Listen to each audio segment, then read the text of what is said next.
Hello and welcome to the desk of Fusta 2005. Today we're going to be unboxing the iPhone 14 Pro Max. I currently have the iPhone 12 Pro Max, and usually I tend to upgrade my phone every 2 years or every 2 generations. And I did that in this case. 2023 is the year to do that.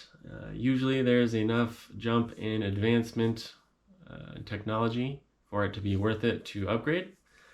In this case, we kind of got a mediocre upgrade. I wish they would have finally gotten rid of the notch at the top, but they did do some innovating and made it into a dynamic island, so I guess that's cool.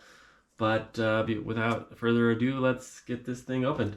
I did have an initial blooper, so I did undo these 2 strips in the back of the box, but I have not opened it yet. So they go here and there, and it's just a little easy pull tab. So here it is. So there's not much change. Obviously there's some color changes and such, but the back of the phone looks very familiar.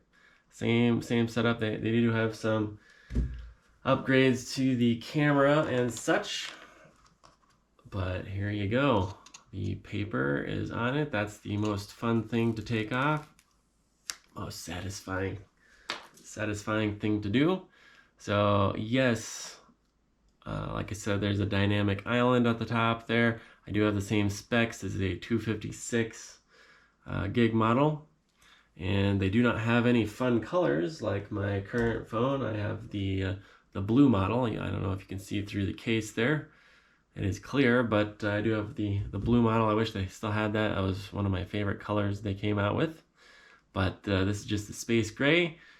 Everything else looks very familiar. They did get rid of the SIM card slot, which is usually right there underneath the volume buttons, I think, or it's right. It might be on this side. One of the sides of the phone, they used to have a SIM card. Now it's all electronic SIMs. Still have the lightning port, I believe. Yeah, should be still lightning.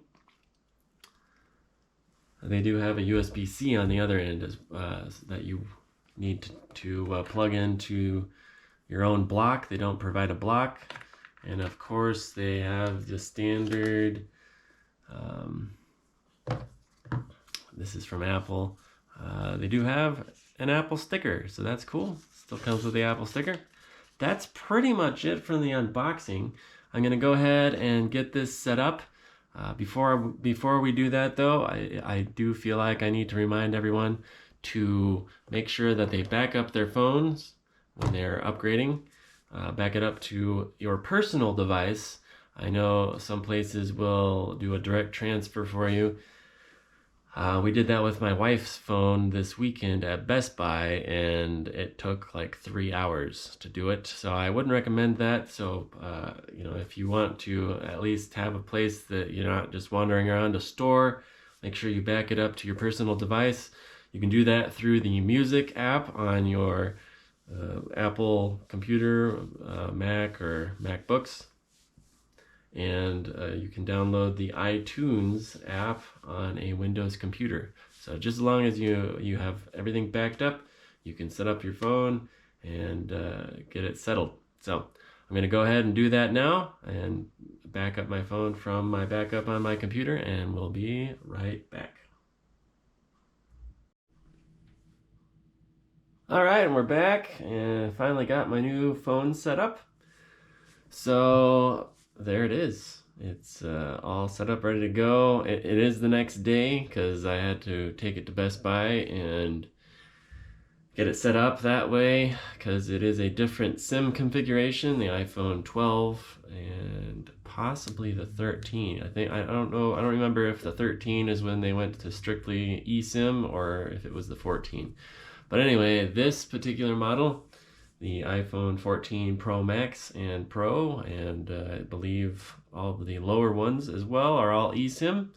So no more needing the pin to connect to the little port on the side to open up the SIM card. It's all internal now.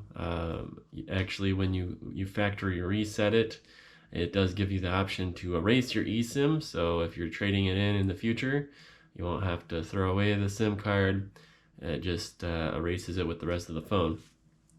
So a couple things that I wasn't too thrilled with. I decided I wanted to get I wanted to use my previous phone case because why spend more money?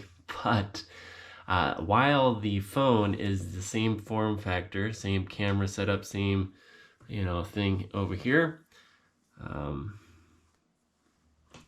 basically the buttons, and this is what they do to get you to spend more money.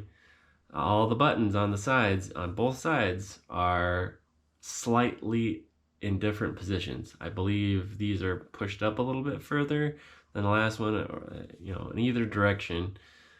Anyway, it's when I put my old case on, it was very close, but not close enough so that it didn't fit correctly.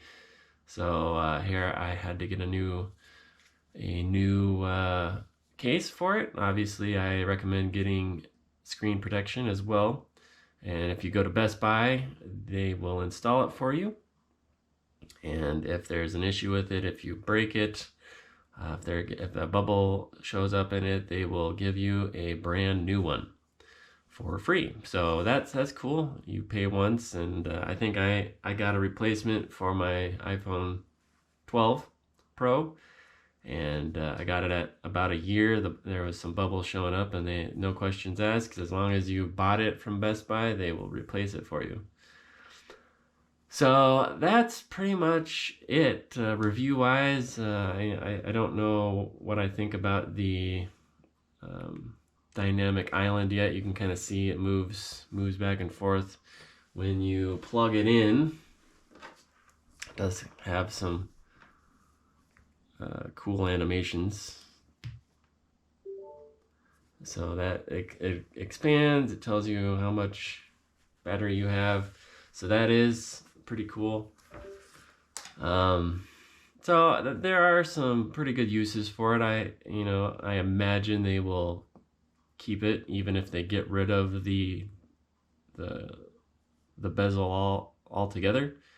It will probably have some sort of dynamic island or something that kind of pulls down from the top. We'll see. I imagine that this year, if everything goes to plan, I think they'll get rid of the notch, bezel, whatever you want to call it. So yeah, that's pretty much it for me. If you guys have any comments, feel free to put them in the comment section, obviously. Like and subscribe if you like the content, and we'll catch you on the next one.